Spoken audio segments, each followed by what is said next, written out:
Hello and welcome to the first episode of This Week on Q. I'm your host, Derek Lambert, kicking things off with 3 things you need to know.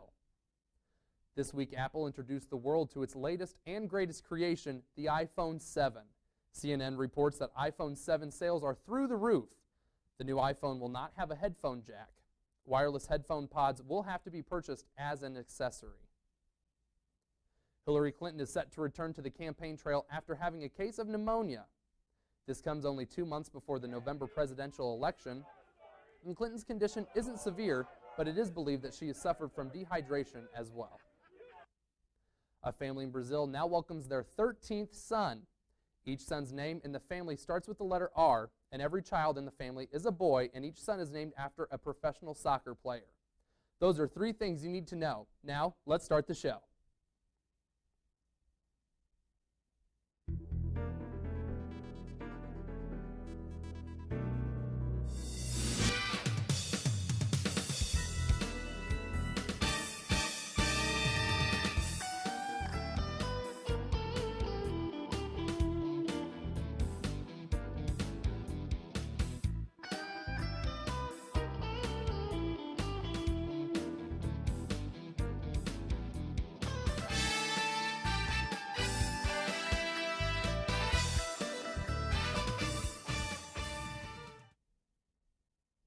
You might notice things look a little different this semester on QUTV.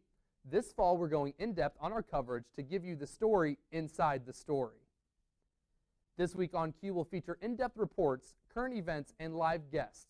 It's all part of QU Media's comprehensive team coverage of all things Quincy University. Topping the news this week, Mother Nature got a little moody in the last couple weeks, which led to the temporary closing of a popular student hangout. Just as students arrived on campus for the new semester, excessive rain in the Quincy area flooded the basement of Brenner Library, prompting the university to close the Student Success Center for repairs. Here's an in-depth look from this week on Q. Students use the Student Success Center every day, and it definitely helps that it is now open 24 hours. Students were unable to use this facility for a little over a week because of heavy rainfalls leading to flooding in the center. This week on Q was able to speak to some students about what they saw when they entered the facility after the rain. Right when we went into the SSC, I was wearing Birkenstocks and they filled with water, right when I walked in. So then I thought, oh my gosh, it flooded in here. We walked around and the puddles were getting bigger and bigger. So I used my phone and I got in to where Christine Tracy's office is and by those other computer labs. All the computers were still on, so I was oh, maybe no water came in here. But when you looked into the rooms, there was standing water, and so we investigated further and we went through everywhere, and almost every study room had standing water. For the majority, the carpets were soaked, but then in a few rooms there was probably a good 2 or 3 inches of water above the carpet.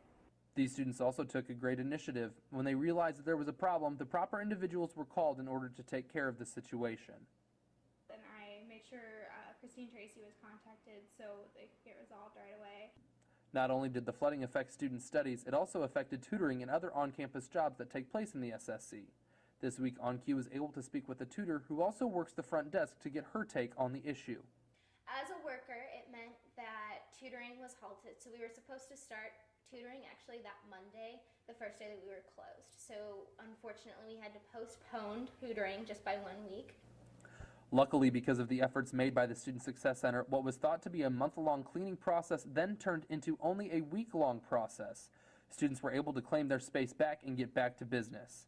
For more on this story, check out the latest copy of The Falcon on Campus. And for This Week on Q, I'm Derek Lambert. Speaking of water, the Quincy University women's swim team has a leak, but this is one QU is happy to have. QUTV reporter Scott Bruxford dives in to get a better look.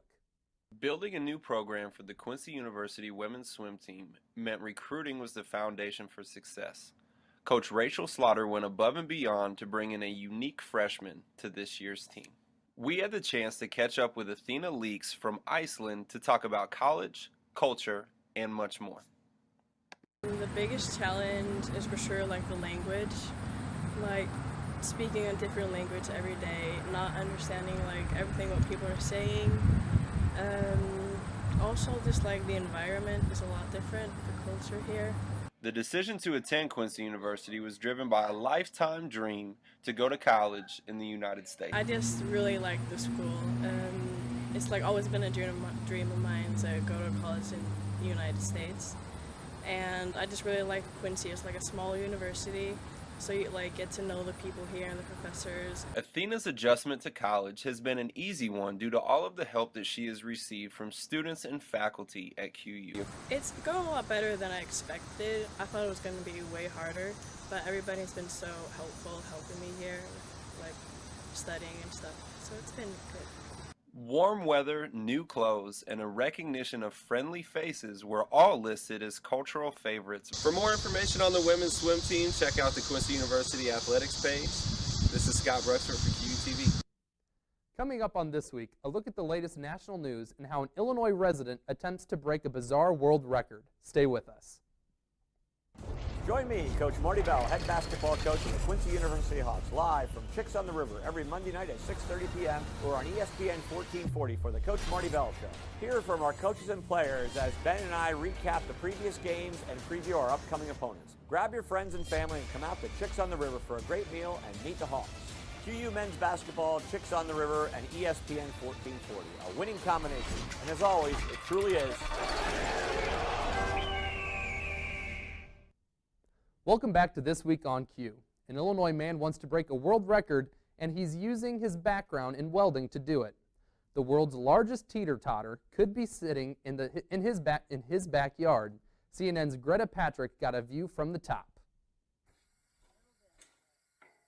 It sends people 50 feet in the air. It's more than 100 feet long, and it may just be the world's largest teeter-totter. 50 feet. 8 inches. 77-year-old retired welder Chuck Ewing started working on it in 2014. At first I thought I want to build me a big wind chime, and I looked on the internet and I found one that was out of my reach. So I said, well, how about a teeter-totter? His goal, to make it into the Guinness Book of World Records. To do that, Chuck had an engineer out to measure the seesaw and 2 officials to witness him do it, all while his neighbor Norm Dietz took photos. The 2 witnesses were here just to verify that the engineer was here and that he did it, and so, that nobody could do anything. Chuck says he wants to make it into the book so his legacy lives on. My grandkids, great-grandkids, someday they'll bring out the book and take to school and say, this is my great-great-grandpa that built this thing. So I think it would be a huge accomplishment for him, and then it's that legacy that goes forward for his family. Chuck says he never could have finished this monumental task without the never-ending support of his family. The biggest thing is they didn't say, Dad, you're nuts, or you're crazy, you're going to kill yourself, or they just let me do my thing, Now all that's left is to wait and see if the teeter-totter makes it into the Guinness Book of World Records. The effects of the 9/11 attack are still felt 15 years later, this time in the courtroom. After defying a veto threat from the Obama administration, the House passed a bill to allow 9/11 victims to sue Saudi Arabia. Saudi Arabia has denied any role in the attacks and has never been formally implicated, but 15 of the 19 hijackers that carried them out were of Saudi descent. Coming up, we'll explain why the QU soccer team prefers Reese's Pieces to M&Ms. This Week on Q, we'll be right back. QUTV is more than a news outlet. 1 in 5 undergrads work at least 35 hours a week, year-round. Students involved with QUTV learn life lessons, create lasting memories, and gain the experience needed to succeed in future careers. Students need to be involved with QUTV as a viewer or as a participant because we need to know what's going on around our campus. Knowledge is powerful, and QUTV News serves to inform not only the students, but the Quincy University community as a reliable and powerful news network.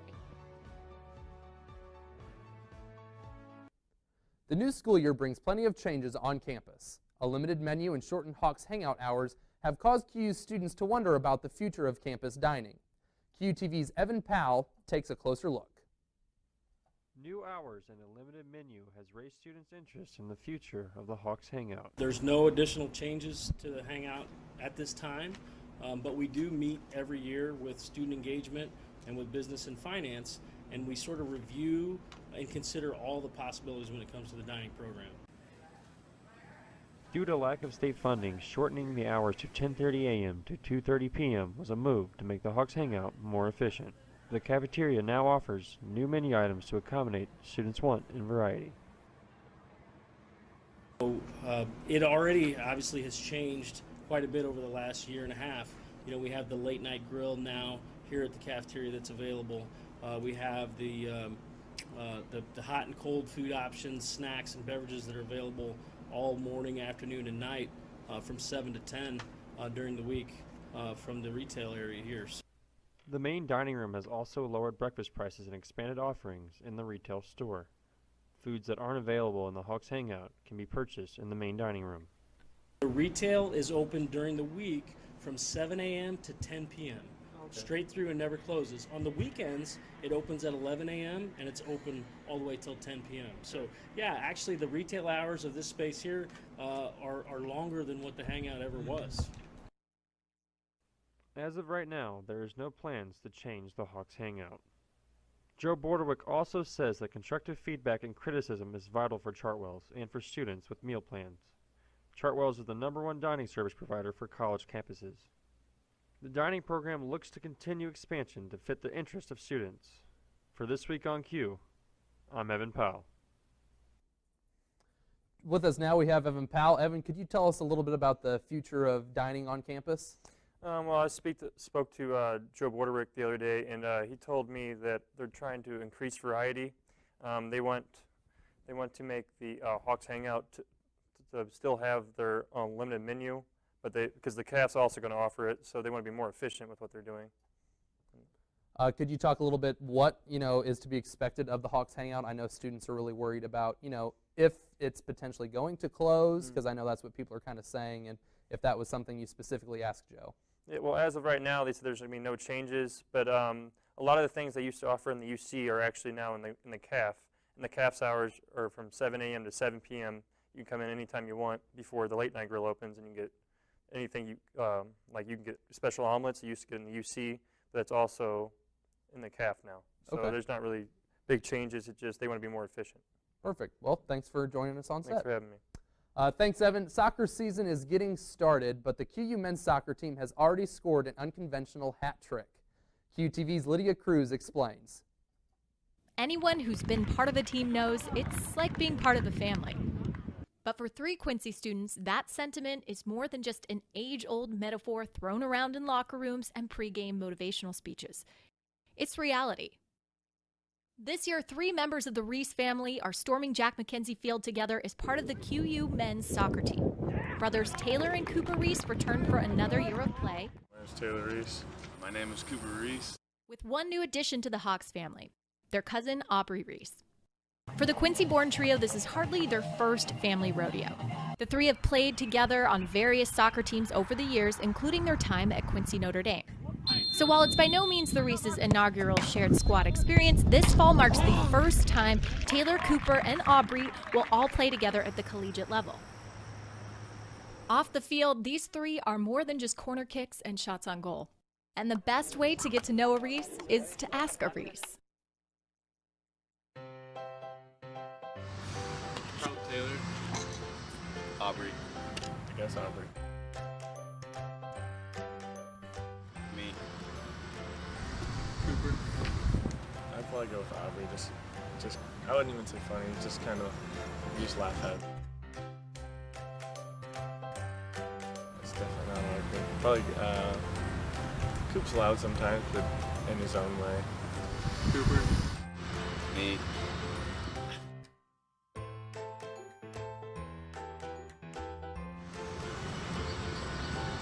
Aubrey, maybe.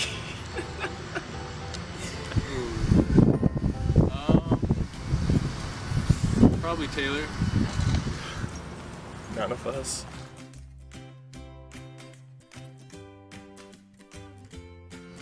Probably Taylor, yeah. But Cooper and I will keep improving. I'd say Taylor.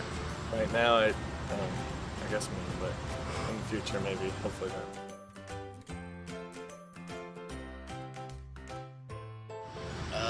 have to say Aubrey. He plays the most. I have tried to get away from playing it as much, but it's very addicting. I guess I'd say Aubrey, but I can beat him every once in a while. So. I'd have to say I'm the best. Taylor might get me every once in a while, but Cooper not really. So, and when I do beat Cooper in succession, you know, a lot of games, he normally gets mad, so that's not good. To learn more about the Reese hat trick and the rest of your 2016 QU men's soccer team, check out QUHawks.com.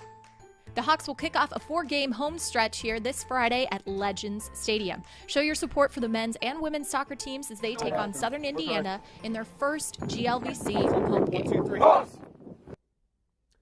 Lydia now joins us to discuss the latest in QU sports. What can we expect from the QU men's soccer team this season? Well, you can always expect good things from the QU men's soccer team. They're coming off a trip to Germany that was really successful over the summer. 7 games. They lost 0 of them, won 5, tied 2.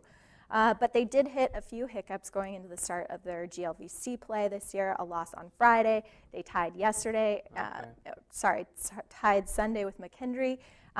But still, you can expect elite level of play if you come out and support them, which you should this Friday. Perfect. Well, you were also at the football game on Saturday. The Hawks are off to a great start, going 2-0. What do you think about that? I think that's really impressive. I learned that the last time the Hawks have started out 2-0 was 1998. So it's pretty exciting for our campus. And the win on Saturday was 64-7. And even though it's non-conference play, I think it spells out exciting things for the team as they head into GLVC play next Saturday at Lincoln. Perfect. And could you talk a little bit about what went down at Pepsi Arena over the weekend as well? Yeah, that was the QU women's volleyball team hosted the QU tournament, which was 6 teams playing over 2 days. QU women kind of had a rough patch. They went 1-3 over the tournament, but they finished on a high note by beating, I think it was Bayville. No, that was the football team. They hit Marysville on Sunday, and Taylor McMonigal was voted to the all-conference team for that tournament. So that's pretty exciting for Quincy. Yeah. Awesome. Well, thank you for joining us today, Lydia. I look forward to more sports updates, and we'll be right back after this commercial break. Yes. Growing up, I had one deaf friend, and that was the only deaf person I knew before coming to school here at QU. And now I regularly get to hang out and socialize with the deaf community, which has been awesome. Sign language isn't exactly like learning another spoken language because you use your body, facial expressions, your hands are your instruments. So it is definitely learning a new language. It has its own grammar and syntax and everything. It's not exactly like English like a lot of people think it is.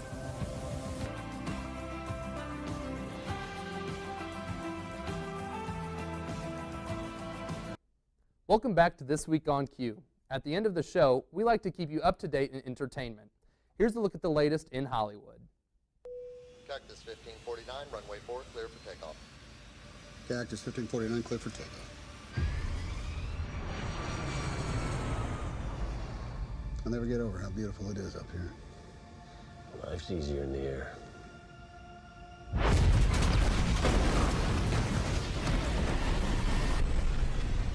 Mayday, mayday, mayday. This is Cactus 1549. I've lost thrust on both engines. We are turning back towards LaGuardia.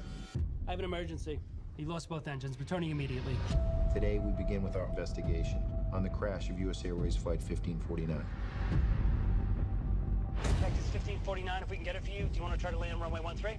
We are unable. We may end up in the Hudson. This was not a crash. This was dual engine loss at a lower altitude than any jet in history, with 155 souls on board. Cactus 1549, it's going to be left traffic, runway 31. Unable. Okay, what do you need to land? No one has ever trained for an incident like that.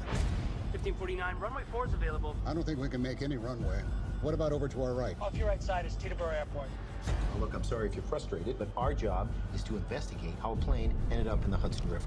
What if I did get this wrong? Endangered the lives of all those passengers. Okay, you're scaring me now, Sully. You can land runway 1 Teterboro. We can't make it. Okay, which runway would you like at Teterboro? I've delivered 1 million passengers over 40 years, but in the end, I'm going to be judged on 208 seconds. We're going to end up in the Hudson. I'm sorry, say again, Cactus? This is the captain. Brace for impact.